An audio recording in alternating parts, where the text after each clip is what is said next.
Hello guys, ഞാൻ ഇന്നിവിടെ review ചെയ്യുന്നത് ലക്ഷ്യയുടെ 5ാം ക്ലാസ് മുതൽ 10ാം ക്ലാസ് വരെയുള്ള ന്യൂ SCRT ബേസ്ഡ് റാങ്ക് ഫയലാണ്. ഇതിൽ സോഷ്യൽ സയൻസ് ആണ് ഇൻക്ലൂഡ് ചെയ്തിരിക്കുന്നത്. സയൻസ് സബ്ജക്റ്റുകളൊന്നും കൊടുത്തിട്ടില്ല. അതുപോലെ തന്നെ ഇവർ ടീച്ചേഴ്സിൻ്റെ ഹാൻഡ് ബുക്കിലെ പോയിൻറ്സും കൂടെ ഇൻക്ലൂഡ് ചെയ്തിട്ടുണ്ട്. ഇതിന് 750 രൂപയാണ് വില വരുന്നത്. പക്ഷേ ഇവരുടെ സൈറ്റിൽ 700 രൂപ 710 രൂപയ്ക്ക് ബുക്ക് അവൈലബിൾ ആണ്.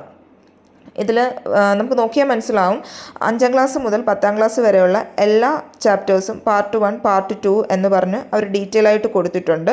ഫസ്റ്റ് ചാപ്റ്റർ സ്റ്റാൻഡേർഡ് 5 പീലിയുടെ ഗ്രാമമാണ് വരുന്നത്. അതൊരു ചെറിയ ചാപ്റ്ററാണ്.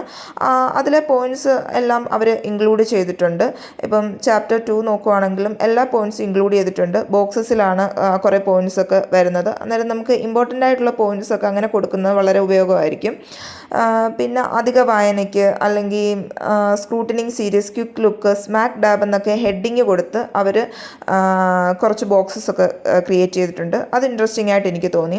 പിന്നെ ഫിഗേഴ്സ് ഒക്കെ ഇൻക്ലൂഡ് ചെയ്തിട്ടുണ്ട്. പുസ്തകത്തിലെ പോലെ തന്നെ ഫ്ലോ ചാർട്ടുകളും ബോക്സസും എല്ലാം നല്ല നീറ്റായിട്ടാണ് അവർ കൊടുത്തിരിക്കുന്നത്.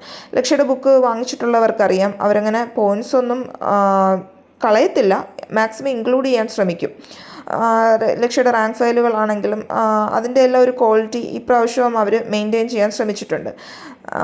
പിന്നെ എനിക്ക് തോന്നിയൊരു കാര്യം, കഴിഞ്ഞ വർഷം ഇവർ ബുക്ക് പബ്ലിഷ് ചെയ്തിരുന്നത് ജോഗ്രഫിക്ക് ഒരു ബുക്ക്, ഹിസ്റ്ററിക്ക് ഒരു ബുക്ക്, കോൺസ്റ്റിറ്റ്യൂഷനൊരു ബുക്ക്, അങ്ങനെയായിരുന്നു പബ്ലിഷ് ചെയ്തിരുന്നത്. SCRT റാങ്ക് ഫയൽ മാത്രമല്ല, റാങ്ക് ഫയലും അങ്ങനെയാണ് അവർ പബ്ലിഷ് ചെയ്തത്. പക്ഷേ SCRT അങ്ങനെ പബ്ലിഷ് ചെയ്തിരുന്നു. അതിന് പകരം ഇപ്രാവശ്യം അവർ സോഷ്യൽ സയൻസിൻ്റെ എല്ലാ ബുക്കുകളും ഒരുമിച്ചായിട്ടാണ്, എല്ലാ ചാപ്റ്റേഴ്സും അടങ്ങുന്ന ഒരു ബുക്കായിട്ടാണ് അവർ പബ്ലിഷ് ചെയ്തിരിക്കുന്നത്.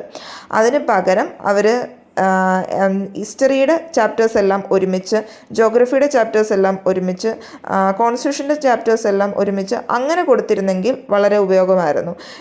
ഇതിപ്പം ഓരോ ക്ലാസ്സിലെയും സബ്ജക്റ്റ് എടുത്ത് പഠിക്കുന്നതിനേക്കാളും ഒരു PC ഉദ്യോഗാർത്ഥിക്ക് ആദ്യം ഹിസ്റ്ററിയുടെ ചാപ്റ്റേഴ്സ് ആദ്യം മുതലുള്ളത് നോക്കുക. ഇന്ത്യൻ ഹിസ്റ്ററി ആണെങ്കിലും 5ാം ക്ലാസ്സിലുള്ള ചാപ്റ്റർ, 6ാം ക്ലാസ്സിലുള്ള ചാപ്റ്റർ അങ്ങനെ നോക്കുകയാണെങ്കിൽ അല്പം കൂടി എളുപ്പമായിട്ട് എനിക്ക് തോന്നിയിട്ടുണ്ട്. ഇത് എൻ്റെ ഒരു അഭിപ്രായമാണ്. നിങ്ങളുടെ അഭിപ്രായം കമൻറ്റ് ചെയ്യുക.